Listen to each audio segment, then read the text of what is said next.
Okay. Hey dudes. This is Monster Hunter Freedom Unite, and I'm going to show you how to beat the hardest level 2 mission in the game. Fighting a Yian Kut-Ku in the jungle.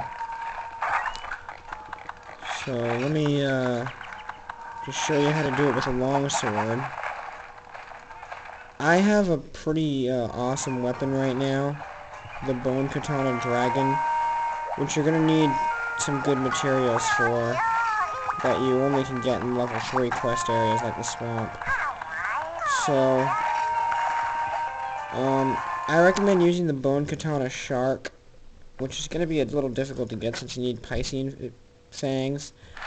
So you're going to need to fight some Cephadrons for those, and those just appear randomly, and those are really hard to get. But it's worth the effort. Okay, so this quest is called Jungle Menace. And I'm going to show you how to slay the Yian Kut-Ku. Hopefully I can do this in 10 minutes, because I'm recording this with my 3DS, and I have a 10-minute limit here. So the first time you encounter the Yian Kut-Ku, it'll be in area number 6, but that's just because it needs to introduce it, and it's defaulted to show up in area number 6. Afterwards, you can hang around in area 1 for a little while, if you want to try and find it that way, or you can bring a psychic juice or whatever, those drinks that activate the ESP ability to sense monsters. Or you can just wave at this this balloon, and it'll temporarily show you the location of the monster, which is what I usually do, because I find that to be an effective method. So once you find the monster, you're going to want to arm your sonic bomb. But first smack it with a paintball, which is what I'm going to do right here, so in case you,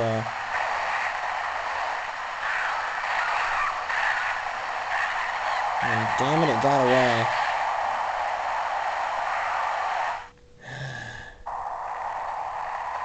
I hate it when that happens. It's really annoying. And the other thing you can't do is you can't just wave at the balloon again and expect that to work, because they'll only do that once for you. So I'm going to see if I can find it in Area 4, because that's where it usually goes.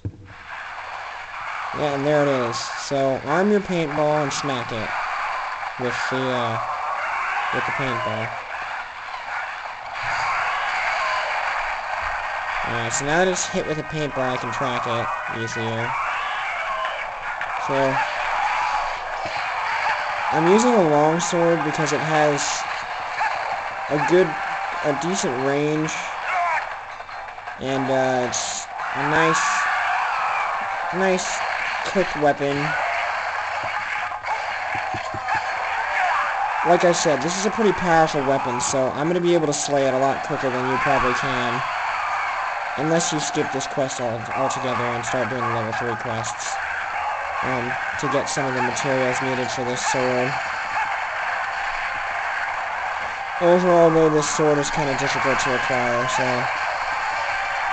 you're going to have to put in a good amount of work to get this sword. Then again, you got to put in a good amount of work to get any powerful weapons in this game.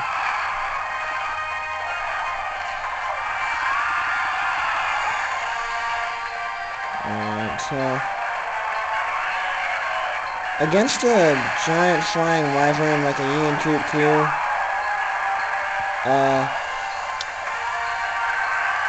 I'd recommend starting off the battle with a sonic bomb, and while it's stunned, start smacking it with your sword, your long sword, until the spirit gauge is full, and then tap R a bunch of times to use the spirit blade attack. It's a really powerful attack that does a lot of damage, so it's useful against giant monsters like this.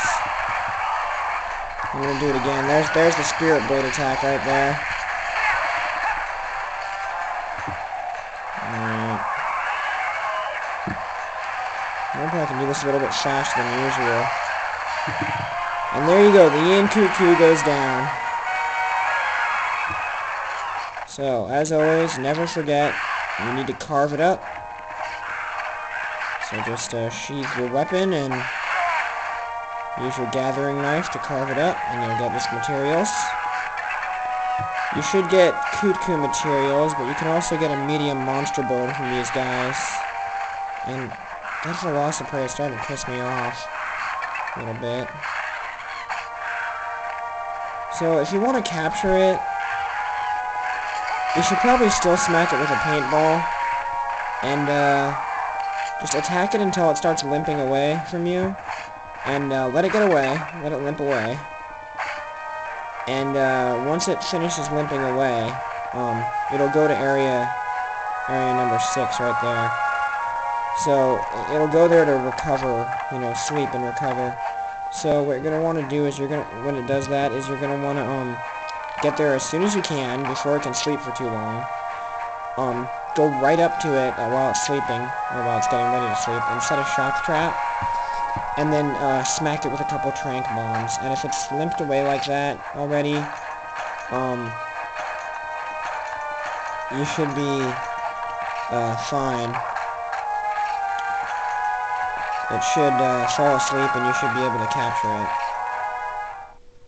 Kut-Ku materials are, I mean, they're not common, but they allow you to craft some nice weapons. Right now, I'm just trying to craft a weapon to beat the Keizu. I'll show you the weapon I'm trying to craft. I'm trying to craft the Kut-Ku Stave 1. And as you can see, I need Kut-Ku scales for that. It's a bow that fires off arrows, you know, fire arrows. It's a scatters type bow. But anyway, the Keizu is also a pretty difficult weapon to craft, or difficult monster to take down. But he gives you some good crafting materials like electro sacks and flabby hides. So there's a really nice great sword called the Keizu Shock Sword, if you can manage to get enough Keizu materials that you can craft. I managed to beat the Keizu with a Chain Blitz bowgun, although it did take a long time. Mainly, if you want to beat the Keizu with the Chain Blitz, you're just gonna have to be real patient. Patience is the main part of beating the Keizu. Well, that's all I wanted to say. So, thanks for watching, and I hope this helps. In the next video, we'll show you how to beat a Keizu, or some strategies for beating a Keizu.